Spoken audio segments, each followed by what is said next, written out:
It started on a Sunday morning. I woke up with pain in my eyes, like terrible pain in my eyes and my head.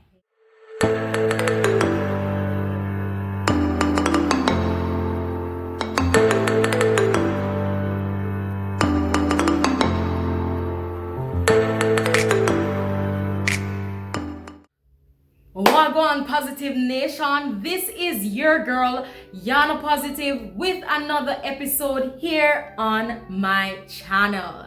So we're doing a show in Speak Your Truth today, and to be honest with you guys, I was a bit hesitant about doing this because I know that for a lot of us we've been dealing with it for the past a year and a half, and you've guessed right, we are going to talk about the infamous COVID-19, the coronavirus. Now we have here in store a guest for you, a very special guest. She is a young woman. We call her Sunshine Snacks, and the daughter of Annette and Steve, the fish and bread man and the woman who is everybody's mother. Yes, yes, yes. We have Delani Mackenzie here in studio with us, and she's gonna talk about her experience with coronavirus. Now listen very carefully because there's a lot of misconceptions out there and there's a lot of information on the internet that's very much not real, and we need to hear it from a first-hand source. So put your fingers together, put your ears to the speaker, and put your eyes to the camera, and welcome Delani Mackenzie. Woo! Delani, welcome to Speak Your Truth. How are you? I'm okay. How about you? I am fine. I'm wonderful. I'm so glad to have you on this platform. Thank you. I'm glad to be here. So we've been dealing with COVID for a year and a half now. And what I've realized, yesterday I was in a taxi and I was going to a particular place and there was nobody there with a mask. I went into a store and people were still complaining about sanitizing on their way in. I don't think people take it as seriously until they've experienced it or experienced a loved one with it. Do you think people should take this coronavirus, COVID, very seriously? I really do, because it is really not a wonderful experience. I would advise anyone to catch it.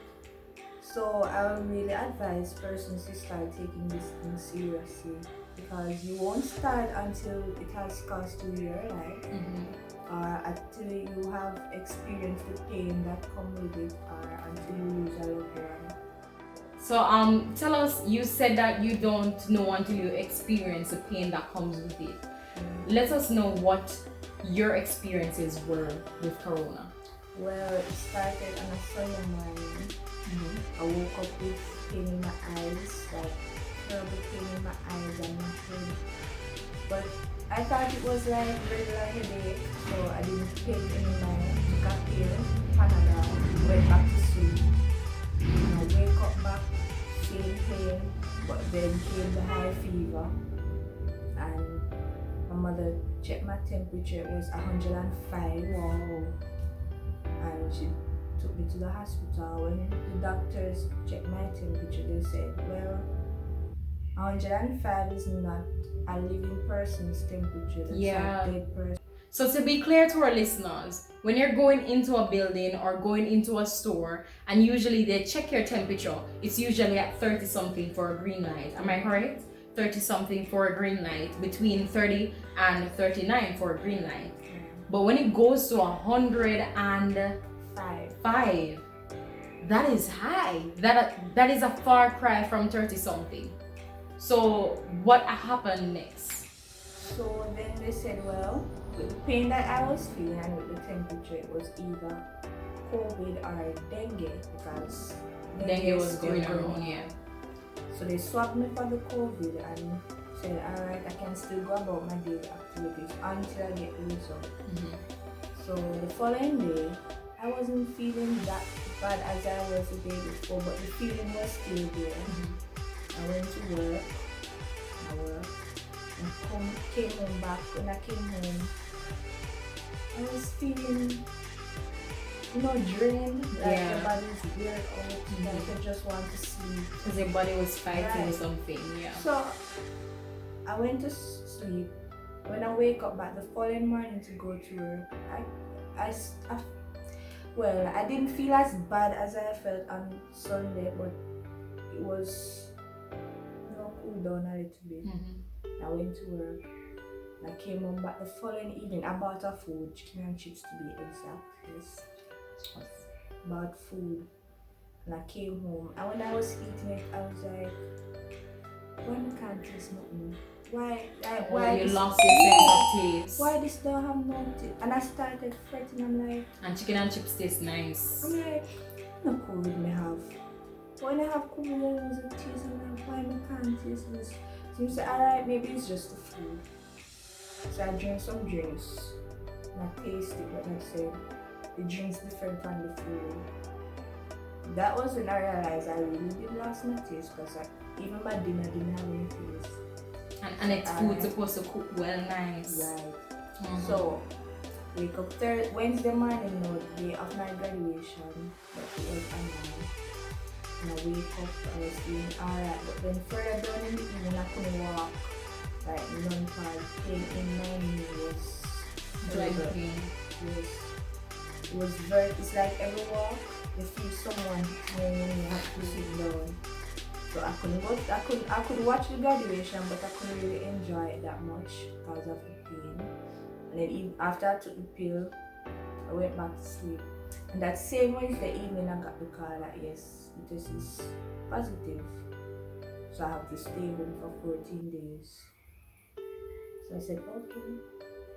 About 4 days after that, that was the type of pain I was feeling. The headache, eye pain, joint pain, no sense of smell, no sense of taste, and that is the worst. I had back pain also. Sometimes I had to sleep on my side or on my belly. I cannot lay down on my back. And you sleep a lot, and you eat less and you drink less as well because you're not going to feel hungry and not going to feel thirsty. The your body is using all its energy to fight. Drink, forcing me to eat.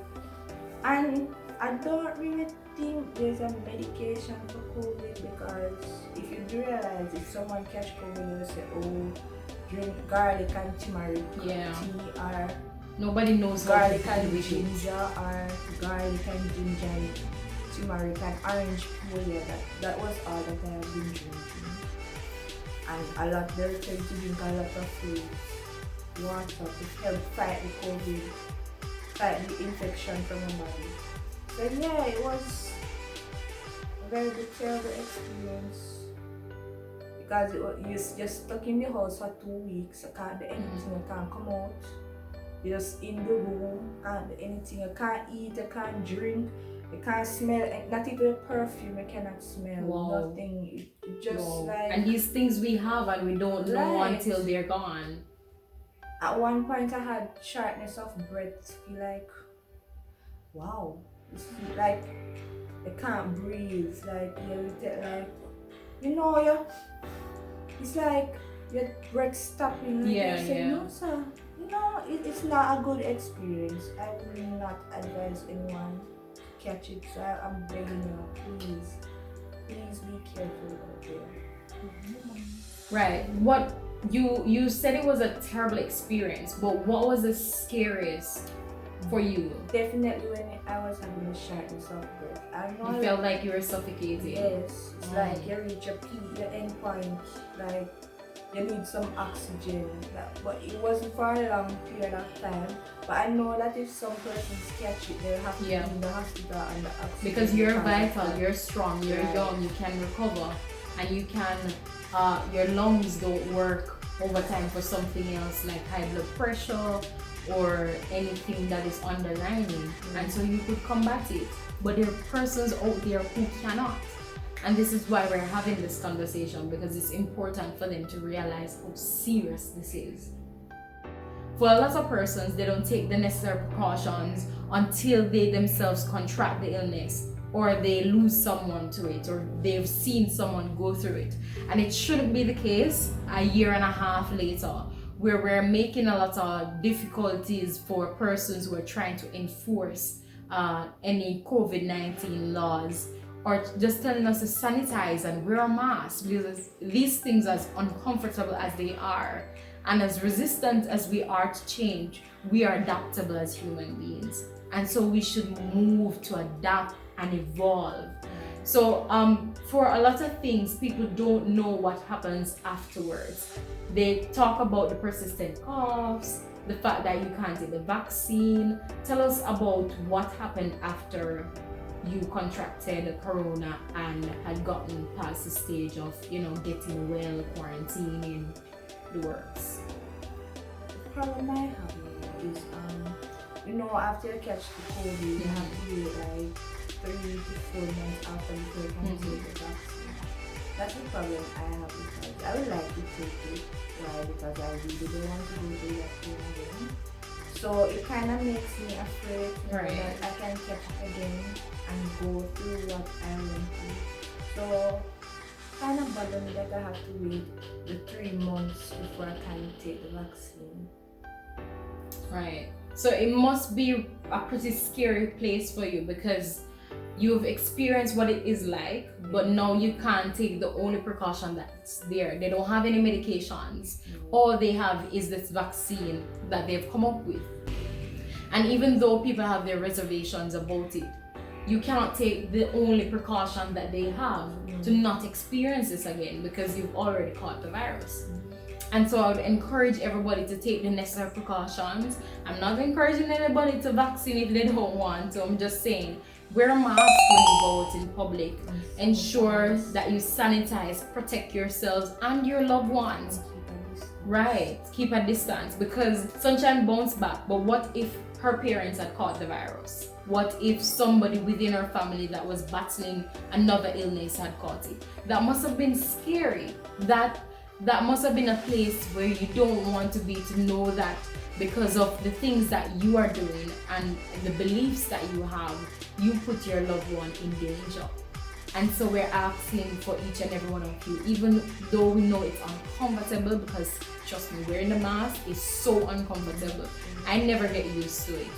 But as much as it is uncomfortable, it's more uncomfortable if you caught the virus or if someone died because of something that you simply did not do or did do, right? So, Positive Nation, I want to encourage you guys to really think about your action, because here at Speak Your Truth, we seek to create an IREE space of inspiration, relatable, empowering, and elevating content. And so we're inspiring you and empowering you with the knowledge that you need to now take the necessary steps and the necessary changes with all that is happening with our society and with us now. All right, so we thank you, Sunshine, the daughter of the fish and bread man, and Annette the mommy, for coming on to Speak Your Truth and really sharing your truth and sharing your story. And it must have been hard for you to relate those experiences, but we do thank you for doing so for our audience and for our listeners. And I'll see you guys next week, Thursday at 8 for another episode on my channel. This was your host, Yana Positive. Thank you for watching.